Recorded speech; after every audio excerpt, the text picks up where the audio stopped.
It's Happy Times and Places, where that bloke off all of the DVDs and Blu-rays, who is he anyway? Why does he get to do them all? What's he doing anyway on this podcast? Oh, he's talking over all the episodes. Oh, what a surprise. Loves the sound of his own voice. Anything special about these commentaries? He's accentuating the positive. All right.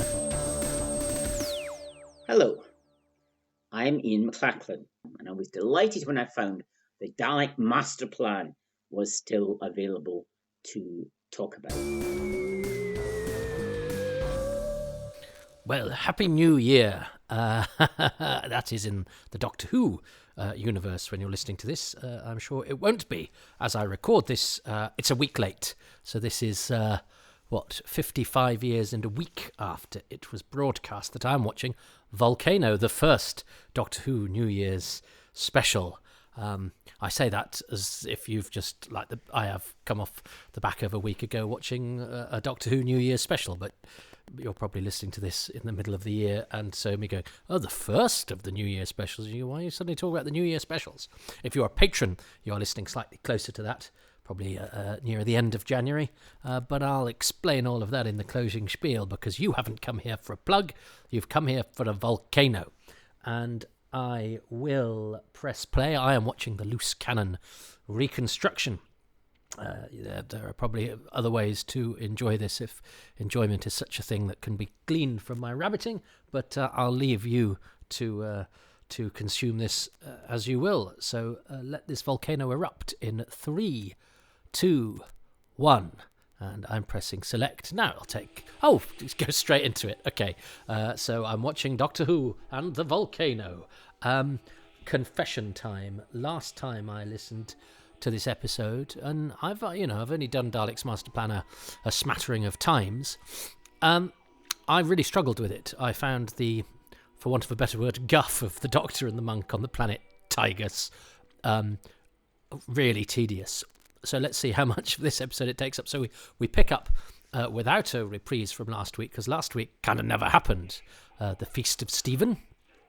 The story was designed to exist without the comedic Christmas interlude, which I didn't mention in my last week's commentary. Ian McLachlan, my special guest who saw this at the time, did mention, of course, that the Feast of Stephen conspicuously features no Daleks.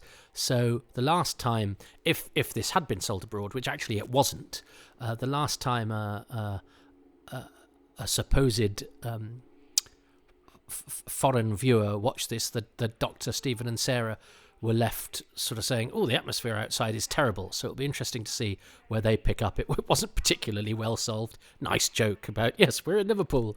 But it'll be interesting to see where we pick up on them. But here we are. Things look promising because Salation is speaking for the first time. So in episode 2, he was played by the non-speaking Ian East. Now, in episode 3, I think he probably appeared, played by either MJ Matthews or Jack LaWhite, though neither of those actors were bald, and I know but I suppose Terence Woodfield is probably wearing a bald cap.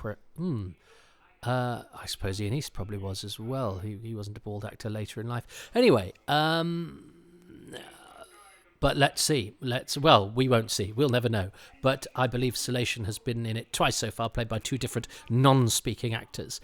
But now we have Salation played by Terence Woodfield, who Doctor Who fans will know from appearing in The Ark shortly afterwards as the weedy, duplicitous slave Maharis. It's interesting how actors like Woodfield appear in Doctor Who a couple of times in very close succession. There's a few actors that pop up in the 60s. Stephen Dartnell in The Sensorites and the Keys of Marinus. And there's a few others who pop up in quick succession, like they're part of the furniture. Because you go, how come they're back so quickly? And then never appear in Doctor Who again. And you think, oh, well, maybe they dropped out of acting. And then you see them pop up elsewhere and go, oh, no, they just happen to be around. It's just coincidence or whatever.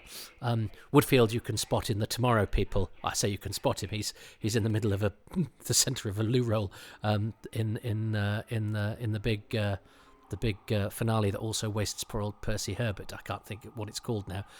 War of the Worlds. It's not called that, but it's anyway. So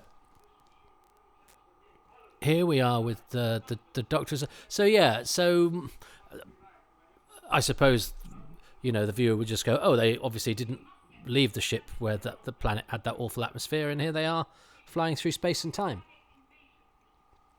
So that kind of works. I don't quite get this. So Salation's going, why did they choose Trantis? And Marvick Chen basically goes, because he was really helpful. So this presupposes that everybody who's entered into a pact with the Daleks goes that they might just randomly choose to destroy us. It's not like he's been like Zephon, and made a mistake and been an arse. Trantis, to all intents and purposes, has cooperated and presumably has a planet of people back home waiting for when's Grandpa Trantis coming back with all the riches the Dalek promised. And if he never comes back, what are they? They must be a great power, otherwise the Daleks wouldn't have allied with them. So I find this completely. It's a great demonstration of the Daleks' ruthlessness, but I don't buy it. And I know I'm supposed to be being positive in this, and the positivity is that I like the interplay between Salation and Chen. I like the fact we have in Salation another speaking alien, and he moved very differently in episode 2, as they all had their own specific movements, but he's also got the sort of hissing delivery, and I believe appeared on Junior Points of View or something as well, where he gave Terence Woodfield another gig, which was nice, but I think delivered a line on that as well. The Loose Cannon Reconstruction has done a very nice job presenting him, because for many years Salation was the one Doctor Who alien for whom we had no visual reference, and then it turned out somebody had a picture all along that they decided to keep for themselves alongside 6 Mona Lisas, and I think somebody nab it. I don't know the internecine fan wranglings, but there was a photo that had been around anyway, and it was sort of put in Doctor Who magazine, but I'm sure I got the impression somebody said, but it wasn't supposed to be, and they just did it anyway. I've now seen that it's a colour picture, and Salation's sort of right at the back of the shot.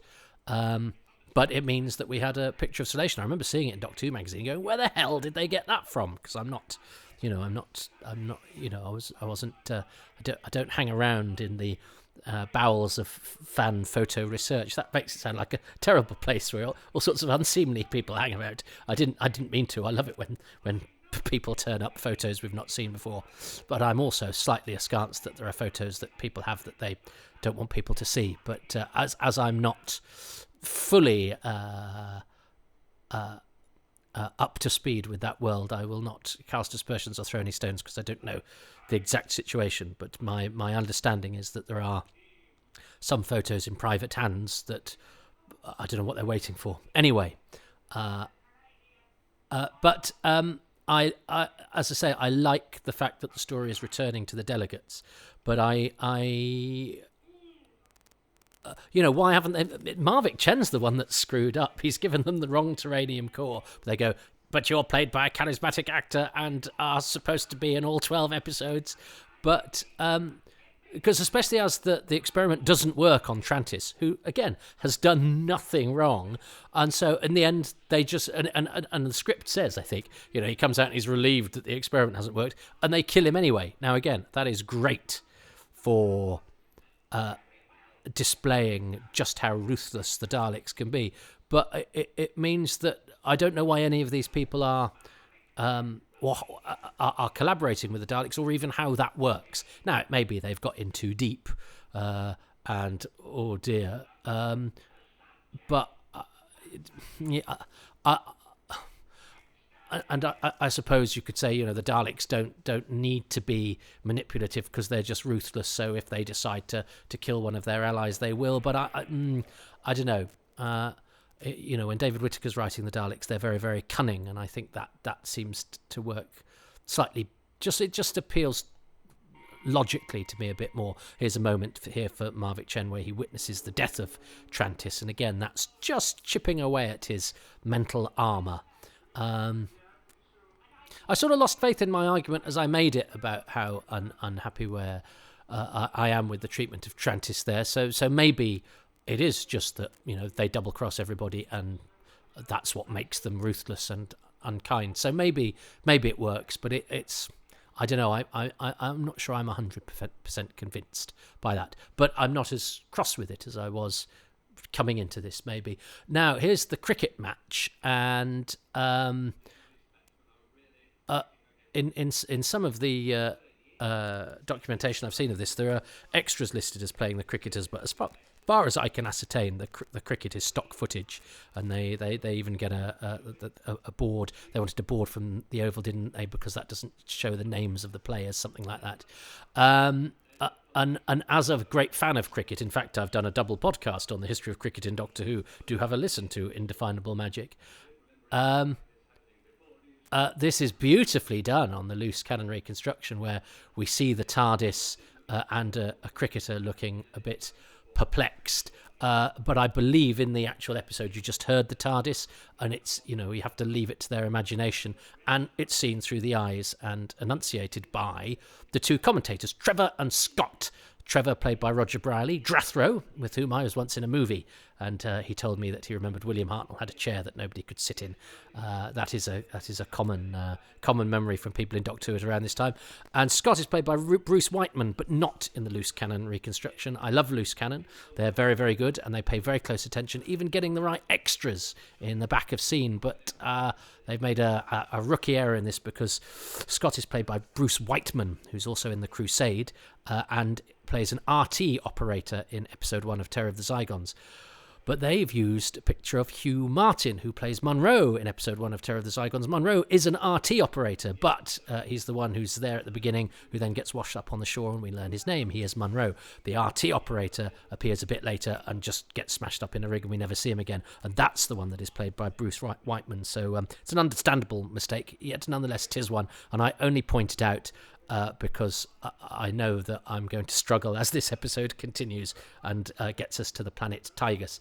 I love, however, the cricketing gag, but I think that's partially because I grew up listening to Test Match Special. They're not lampooning any particular commentators, but Trevor's sort of jolly, British chatty style is very of a type of English commentator, and I think Scott's sort of laconic Aussie delivery is quite funny, and he's a nice character, and they refer to Ross off screen. Ross is the sort of equivalent of Bill Frindle, who's the sort of statistician, who was always a lovely lugubrious character when I listened to Test Match Special, which is a bit like watching a missing episode of Doctor Who, because how do you enjoy a sport if you can't see it? Well, the wonderful commentators conjure the images, but most of the images have to sort of reside and come alive in your imagination. So, it's not unlike what we're doing now, although we do have pictures here that have been brilliantly put together by the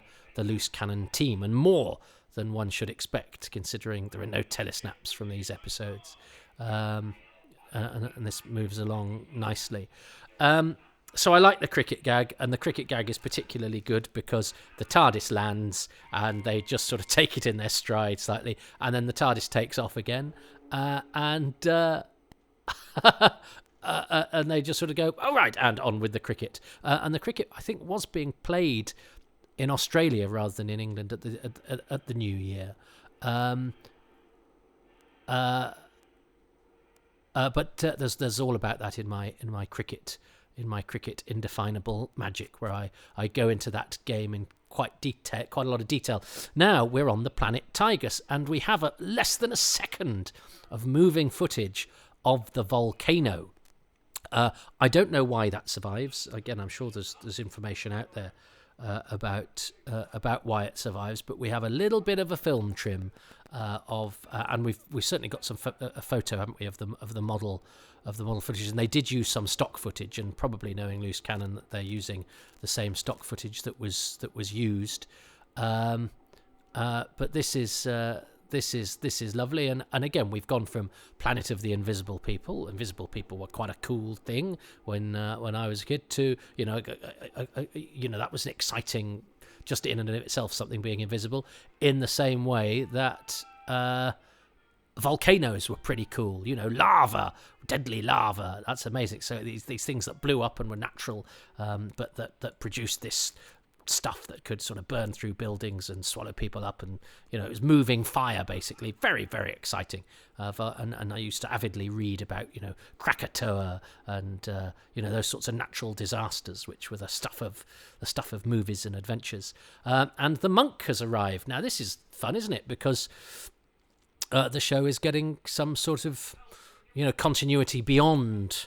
Okay, the Daleks were going to return because they were such a hit, but as the show gets an idea of its own sort of broader canvas, the monk comes along in the Time Meddler, and he's from the Doctor's own people, but and that's enough of a plot for that story. And you've got all the wheezes that he gets up to, and the fact that he's got a functioning watch in medieval England and all that sort of thing. That's brilliant. All the amusing anachronisms that he mucks about with, and he's played by a fine comedy actor, Peter Butterworth.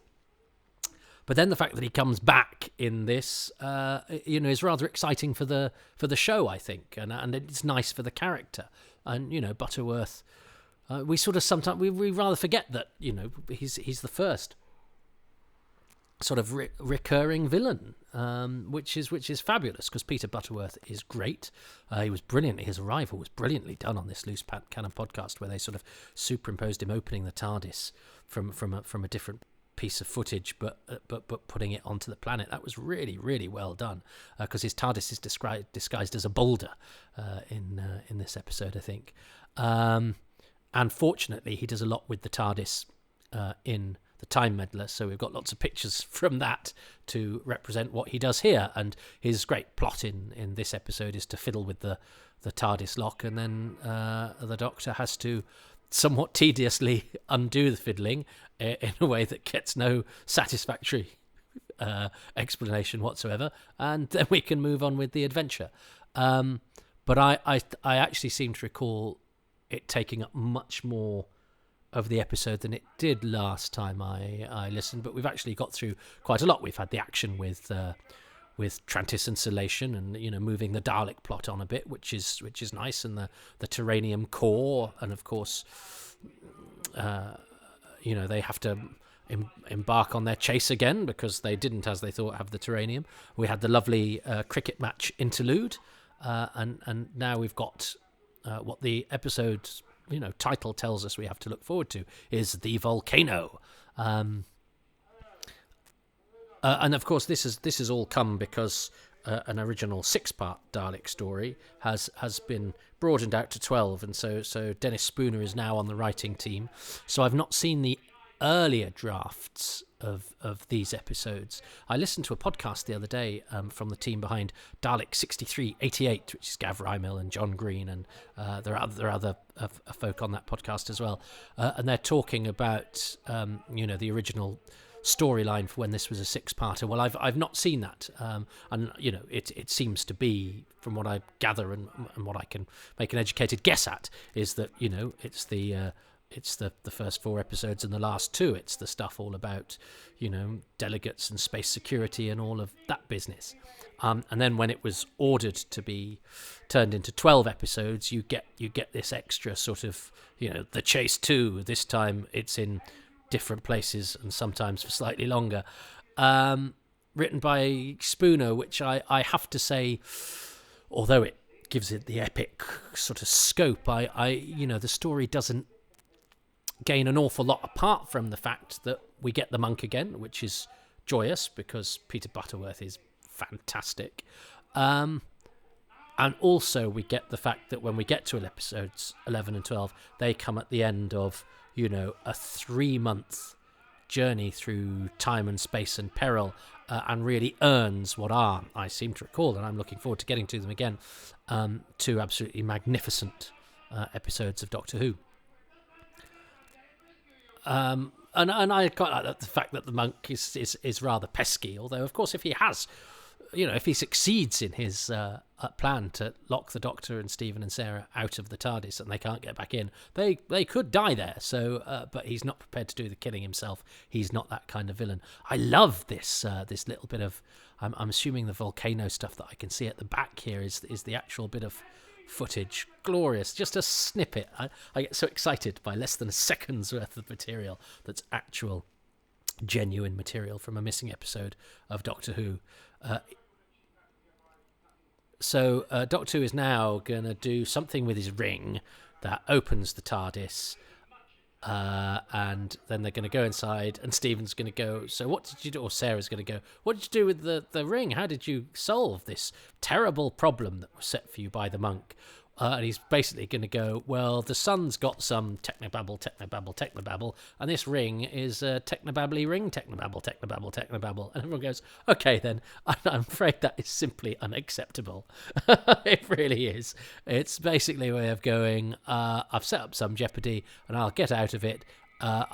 It's magic in sci-fi. I mean, it sort of, I mean, it doesn't even bother to give us any sort of technical. It's not even technobabble.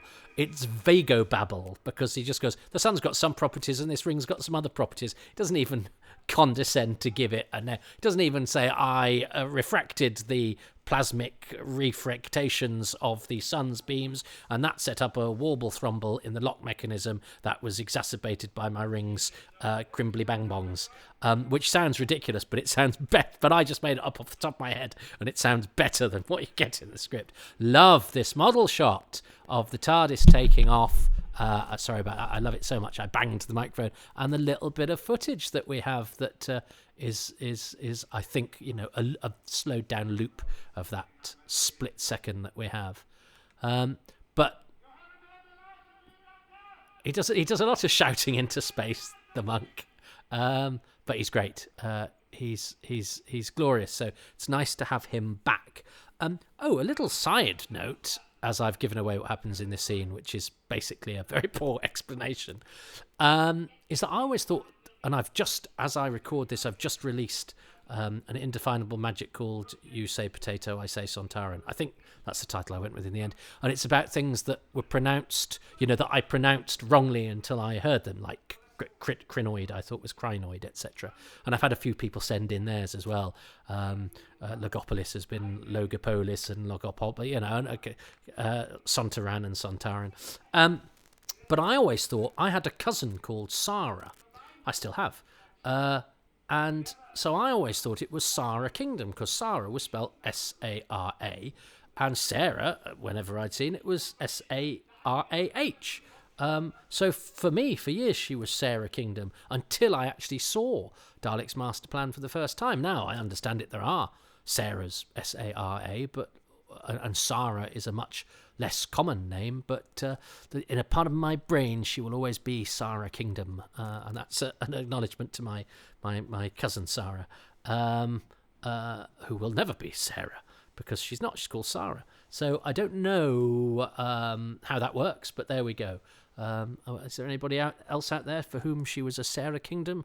I'm sure there is. So, Sarah Kingdom. See, I forget, because it's been long enough now, because I first saw the existing episode of the Daleks Masterplan probably when I was, 14, 15, 25, 35. So that's 33 or 4 years ago. So she's been Sarah Kingdom to me longer than she was Sarah Kingdom to me, although those early ones do still embed themselves. So I would probably say, if interrogated, I would probably say Sarah Kingdom. I don't know which I'd say. I'm confused. I once knew a comic called Steve Vernon, who, when he became a member of Equity, had to change his name to Stan Vernon. And I was never quite sure whether to call. I remember the first time I started calling him Stan, I was like, oh, so he's not Steve now. But there was still always a part of me that thought of him as Stan. And you do that sort of schizophrenic thing. You go, Steve, Stan. You go, I wonder if he thinks, am I called Steve or Stan? No longer with us now. Fine comic. Tricky fella, but a fine comic. So the New Year's Eve. Now, I didn't look this up. Because in the paperwork I've got, but that's ancient and often wrong, because I've not seen the production file for this, that there are extras listed, and they're listed as playing cricket people and New Year's Day revelers. So they definitely didn't play the cricket people. So I don't know how they did New Year. Did they have some stock footage? Are those extras listed? I don't know. That's something I meant to check before this. But this isn't a commentary of facts. So I'm guessing there was maybe a bit of reveling going on, and of course what that means is that very unusually for Doctor Who at this time, this is an episode of Doctor Who that, at least partially for this bit, is set on the day of broadcast. So we had that a bit last week with the Christmas Day special, and then the following week it's, Doctor Who was very rarely set in the present day. We've got maybe those bits on the Empire State Building in the chase, haven't we? We've got Planet of Giants, but and then the one that was, generally regarded as the Doctor's first proper sojourn in the current day, which is the War Machines. But of course, now people go, oh yeah, but I think you'll find. But the Empire State Building is just a little moment, and Planet of the Giants, it's really about, and actually that's set in the future at a time when you can put a handkerchief over a telephone receiver and disguise your voice as the person you've murdered. But no, it's supposed to be the present day. But anyway, this it's not just set on the present day; it's set on the actual date. The date of broadcast. So that's quite fun, and that doesn't happen until the Christmas invasion. No, till the Christmas invasion. So that's quite exciting, isn't it? This is the first Doctor Who New Year special, and there wasn't another one for a very, very long time. Well, do you know what? I had imagined that was going to be a whole episode with the Doctor and the Monk yelling at each other and lots of echoing, because that's what I kind of remembered it as being. But actually, there was plenty in that, and I wasn't as annoyed by the Trantis bit as I thought I would be, because I think it's just fun seeing Salation and having that sort of back and forth with him and Chen, and the sort of way that they are about the fate of their colleague. Although, as I say, I struggle to make it hold water. I think you'd have to be a bit more sophisticated about the way you did it now. The world beyond the confines of that room, the universe beyond the confines of that room, would have to exist, and we'd have to sort of be thinking, so what are their friends and allies and people at home and planet. It's not enough for one person now to represent an entire planet of people. You've got to get the idea that they've got to go back to that planet and sell their ideas to that planet, and that not all those people on that planet are the same. Do you know what I mean? But I enjoyed that much more than I thought, because I was talking all the way through it. But no, as I say, I thought a lot of it would be spent on the volcano planet with the guff with the lock, which is unforgivable. But I'll allow it, because I like the volcano planet, and I love the meddling monk, and I like this TARDIS crew. We've got a nice dynamic, and they're all doing it very well. So that was better than I'd hoped, better than I thought it would be. My favourite bit is easy. It's the cricket game. I like that. In fact, they don't like it on Gav and John's podcast. They don't like the joke, but I'm aware it's partially because the cricket means a lot to me. It was always on in the background when I was at home helping with chores, and it was something I wouldn't have been exposed to had my mum not been listening to it, and it's become a thing I now don't go to for my own comfort. So it's a sign that today you see people think they've got it made because that you can choose what to watch. I mean, I've spent most of the past couple of evenings scrolling through a million different things on these various different subscription channels and go, don't fancy any of that.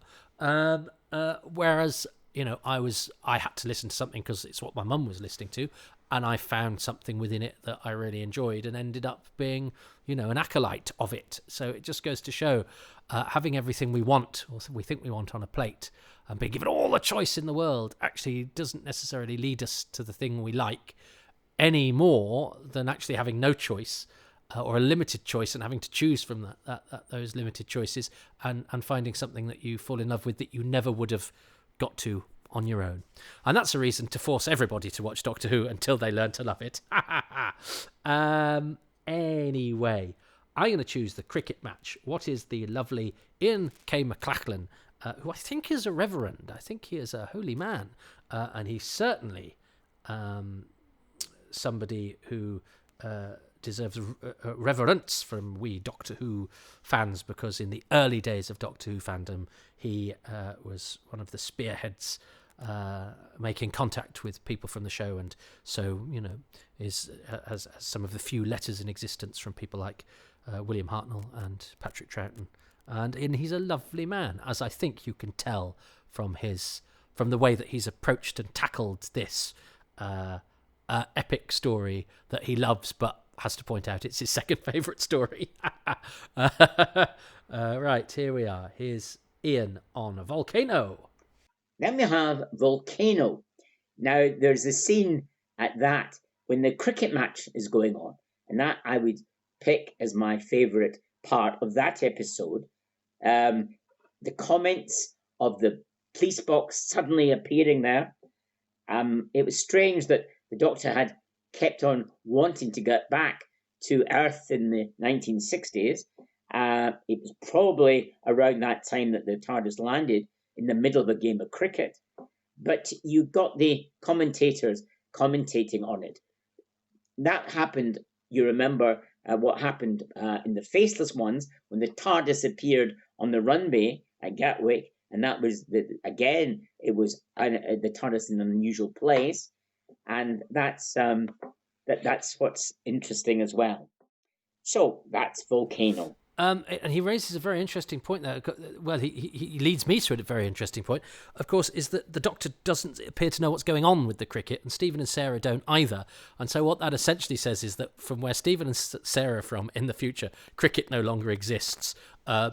The inventors of the 100 take note, and actually, as the time of recording this, English cricket barely exists because we're being absolutely trounced in Australia. But actually, as I'm recording this, I could be listening to Test Match Special, but it's so depressing because we're doing so badly. And the Doctor doesn't know what cricket is, so he clearly learns between now and when he becomes Peter Davison. Maybe that's what he spends a lot of his time exiled to Earth. I can imagine John Pertwee going to the MCC and going, well, there's a lot of the wrong people in here, Tubby. And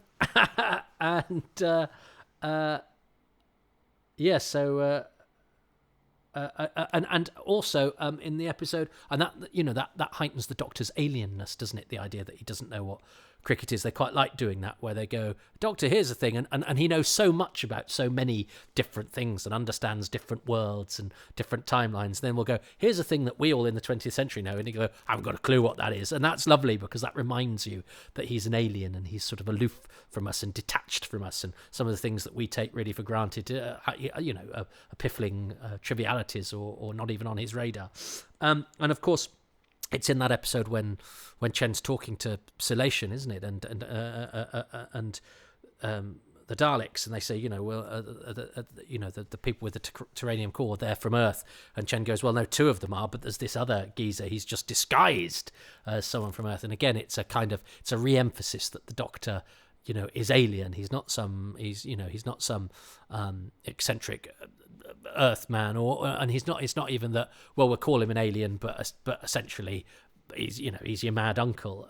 It's just tries to re-emphasize that the Doctor is not one of us and is from another world. And I think it's just worth noting when that happens in the 60s, because we don't have a name for Gallifrey yet. We don't know about the Doctor's own time or planet. So all of those just reminders, because it could so easily be that as the series went on, they just decided, well, actually, he's just one of us from the future,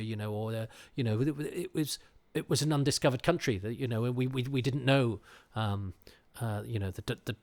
Doctor's past, and there's no reason that they we know eventually they went for, he's a member of the Time Lords, and there's talk in this episode about only the Daleks have broken the barrier of time. Apart from this mysterious Doctor, who is he? I like that. In fact, I wonder if I hadn't been chatting so much, I might have chosen that re-emphasis. That statement that the Doctor's mastery of time is unique, apart from that the Daleks do it as well, and that he is not as he appears from Earth, because they don't really touch upon that very much at all in the 60s. We just get occasional little nuggets and reminders, and that was one.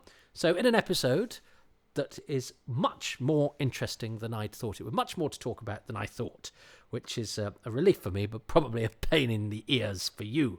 But that is the volcano, which I hope erupted with all sorts of interesting facts and observations, and has inspired you to watch and listen to it, and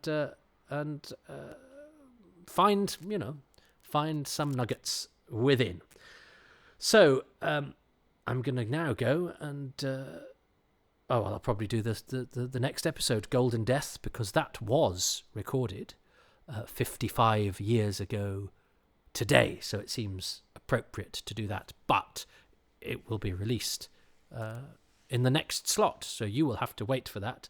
So I will leave you on a cliffhanger, but before I go to Golden Death, I will just probably check in with the test match to see if cricket still exists, and two, if play is interrupted by the arrival of a police box, and if it is, if the players and commentators all take it in their stride, and that would make the cricket ground in Australia, they're currently slogging away, a very happy time and place to be. Thanks very much indeed. Bye bye. Thank you so much for listening to Happy Times and Places, which is presented by me, Toby Hadoke. My special guest for the Daleks Masterplan is Ian K. McLachlan, and I would like to extend my heartfelt thanks to the patrons who make these podcasts possible, and they include Alex Rowan, Darren Rule, Gavin Rymil, Tom Selinsky, Samuel, I don't have your surname Samuel, Edward Salt, Frank Shales, John Sheehan, Paul Shields, Trevor Smith, Richard Smith, David Spencer, David Spofford, Adam Stone, Paul Taylor-Greaves, Jason Thompson, Sabrina Terabassi, Sidney Trout, John Turner, Gary Wales, Jeff Walker, Alistair Wallace, Gavin Ware, Peter Ware, Rich Wiggins, Rhys Williams, Jason Wilshire Mills, and Sydney Wilson. The music for these podcasts is by Dave Gates, and the podcast artwork is by Dylan Patterson.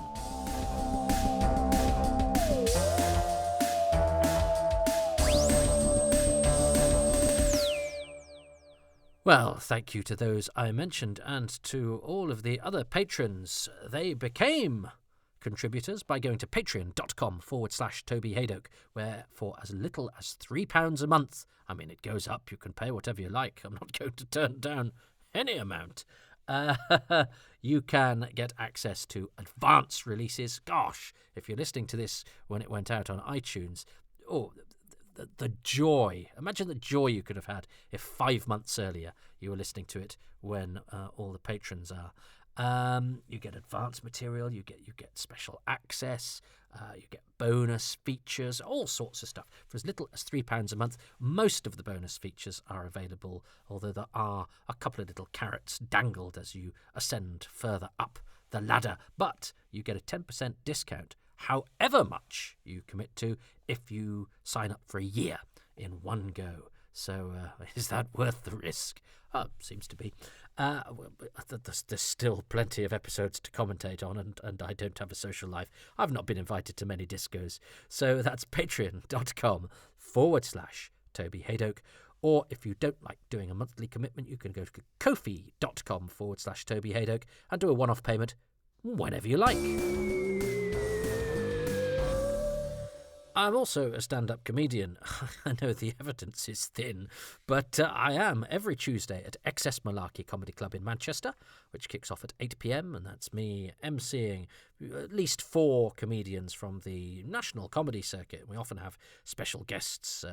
Recent ones have included Joe Lycett, Russell Kane, people like that. So, it's pretty good going. It's been going for 24 years and has won lots of awards. And if you can't make the Manchester version in the building, well, you can go online on the first Sunday of every month at twitch.tv/XS Malarkey, where we do a monthly show, which is absolutely free, although we do ask for donations. And that is me with 4 comics from the international comedy circuit, because geography is no bar to the talent that we can lure to do the show. So come and check that out if you like. Doctor Who's occasionally mentioned.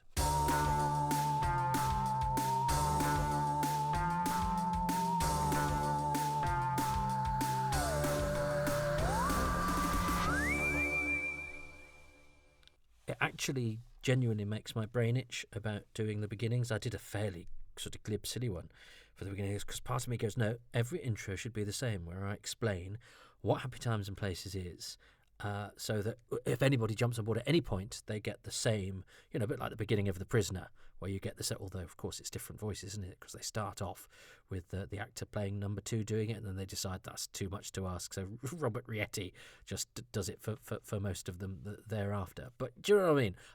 And also I still haven't found a concise way of going, it's a positive episode commentary where I have to choose my special guest's favourite things about the episode. I've not found a way of doing that in a way that makes me happy. I'll never be truly happy. I've not thought of a pithy enough introduction, which is why maybe that's why I've not stuck to one. But I have to say, I just wanted to enunciate that part of me wants it to be the same every time. A part of me thinks, no, that's what's cool. That's what makes it different. Like season 7, when we can just have different intros to every single story, and that's what makes it so special and interesting and exciting. But part of me wants all my logos to match on the spine on the right level. You know what I mean? I have those two things going on at once, which is, again, probably why none of us, let's face it, Doctor Who fans, deep down, why none of us will ever be truly happy as that battle continues to be had within our heads.